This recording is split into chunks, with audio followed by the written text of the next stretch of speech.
Olá, peritos! Meu nome é Agenor Zamparoli, eu trabalho como perito judicial e assistente técnico nas horas vagas. E o tema de hoje é chuveiro não funciona devido à baixa pressão. É um tema que é interessante, é um tema que geralmente está envolvendo a área da elétrica e a área da mecânica ao mesmo tempo, né? Porque você instala o chuveiro, ele sai água, a elétrica está correta, você mede, está tudo certinho ali, 220, 110, beleza? Porém, ele não esquenta. Ou às vezes esquenta e às vezes não, né? E aí, qual que é o problema? E vamos falar sobre essa questão da pressão da coluna, né? O método de coluna d'água, né? Então, mas antes deixa eu pedir para você já deixar seu like. Não se esquece para fortalecer o nosso vídeo. Se inscreve no canal. Comenta aqui embaixo se você entende algo sobre isso, né? E compartilhe com no mínimo 2 colegas seus que gostem da área da ciência da perícia judicial, tá? Bom, pessoal, a gente como perito se depara com muitas questões, tá?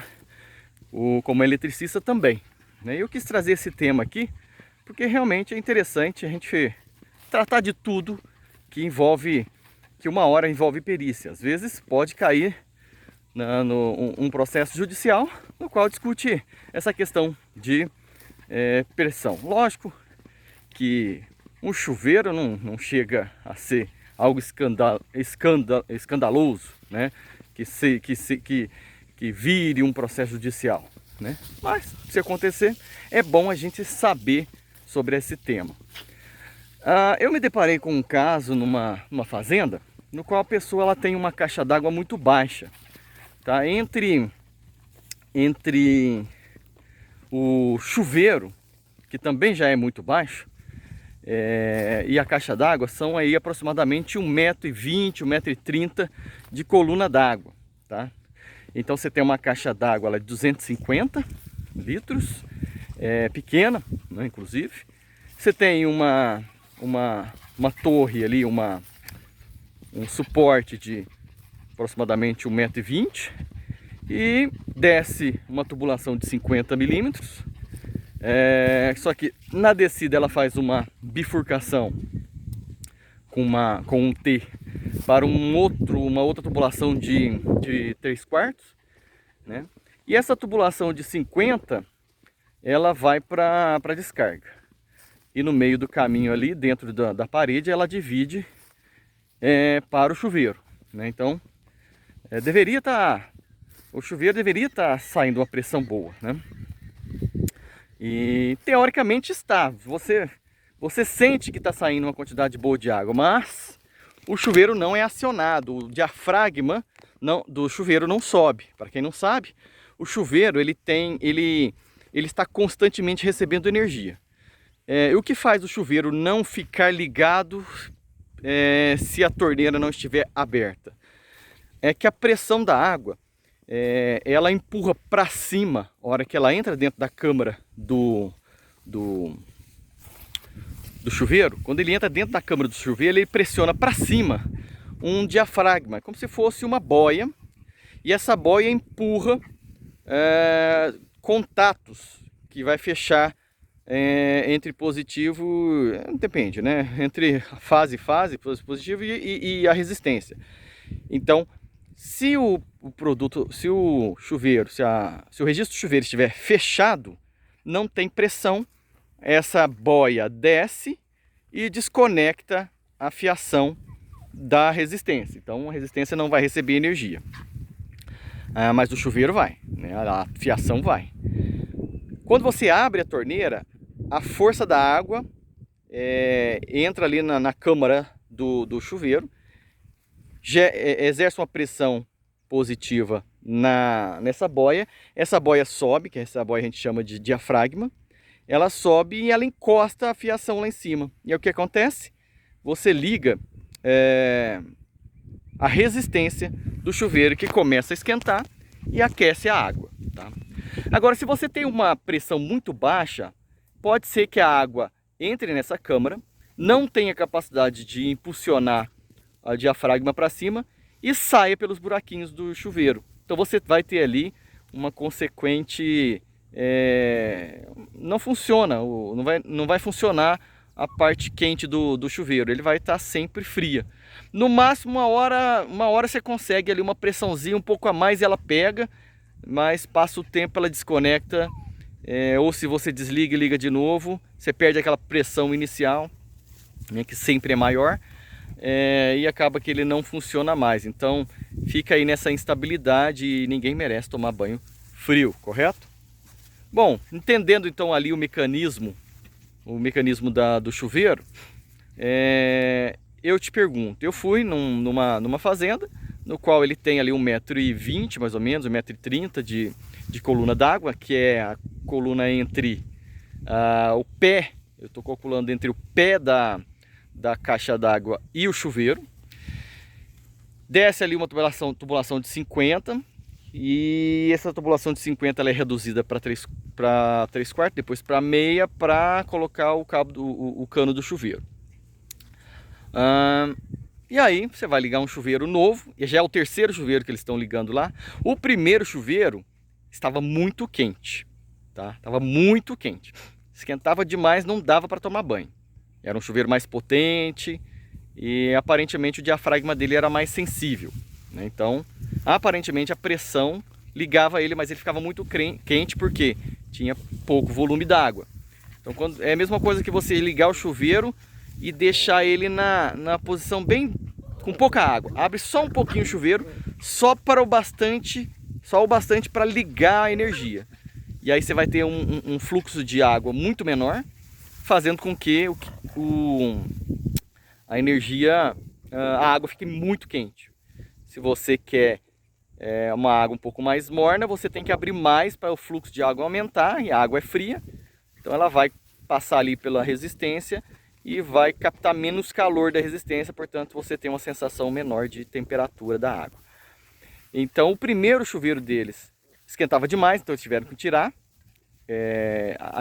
A reclamação era de que o chuveiro esquentava demais, então eles tiraram um chuveiro bom e colocaram um outro chuveiro. Esse outro chuveiro, ele também funcionava mais ou menos e queimou. Por que queimou? Eu volto a dizer, pressão baixa, pouca água na câmara, a resistência esquenta demais, tem pouco volume d'água para carregar essa temperatura para fora, a câmara fica mais quente do que o desejado e ela rompe a resistência. O terceiro chuveiro foi colocado lá e esse quase não liga, esse realmente quase impossível ligar. O que acontece? Pressão baixa, né? Porém eu fui olhar no manual do chuveiro, o manual diz que ele precisa no mínimo de 1 metro de coluna d'água, e isso tem, né? Agora eu te pergunto, então por que não está funcionando? Eu medi os dois fios, né, as duas fases, eu liguei o aterramento, né, eu fiz a fiação. Na verdade, quando estava lá, estava funcionando, tinha fios de 1 milímetro, fio antigo de 1 milímetro, rígido, né? E funcionava o chuveiro mais ou menos. O chuveiro funcionava numa resistência baixa, numa temperatura baixa. Quando eu substituí por fiação de 4 milímetros, aquele chuveiro, o primeiro, começou a esquentar demasiadamente. Então o que a gente abstém aí de informação? A fiação que tinha de 1 milímetro, ela já não era mais um condutor, ela já estava trabalhando no nível de resistência. Então ela impunha uma resistência tão grande que a energia que corria pela fase, pela essa fiação, era pouca, e fazia com que o chuveiro esquentasse pouco, então não tinha tanta reclamação. Quando eu coloquei os de 4 milímetros, o que aconteceu? O fluxo de energia aumentou, porque agora você tem uma fiação menos resistente, né? Uma fiação ideal ali, né? Que o de 4 milímetros ele dava para rodar o chuveiro deles lá, né? que aconteceu? O primeiro ficou quente demais, tiraram. Colocaram o segundo, passou um tempo, queimou. Esse terceiro não está rolando, não está ligando, né? Então aí eu te pergunto, onde está o problema desse terceiro chuveiro? Eu já adiciono que eu tirei o chuveiro, levei para minha casa e lá em casa ele funcionou perfeitamente, tá? E lá em casa eu tenho ali em torno de 2 metros de coluna d'água. Tá, funcionou. Então nós sabemos que não é chuveiro e até então, será que esse chuveiro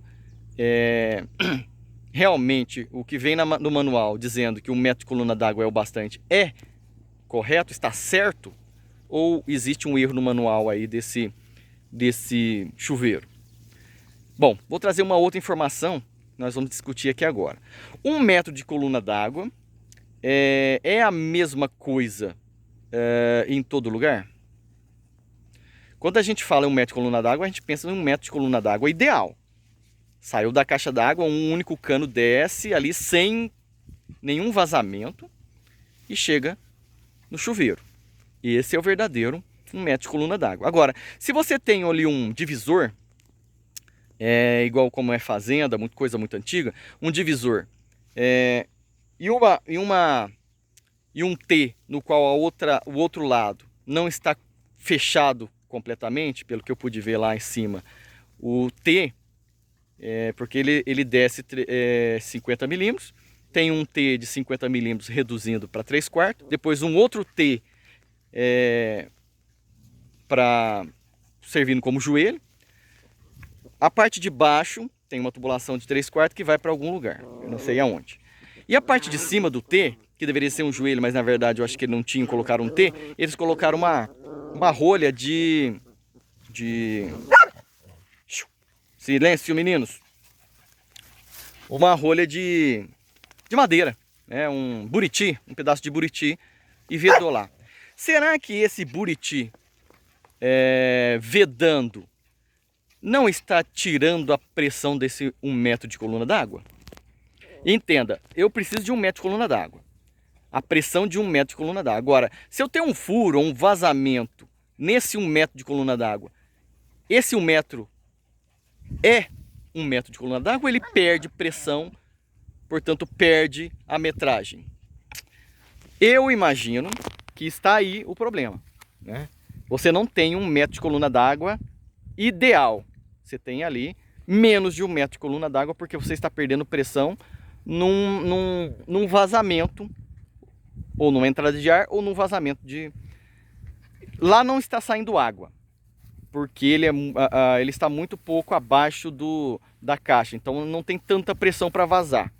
Mas não tira a possibilidade de estar entrando ar, né? Porque ou ele pode vazar, ou ele pode dar entrada de ar na descida, né? Então você liga, você tem um fluxo grande para baixo, você faz um processo de aspiração, né? É igual ao aspirador de líquidos.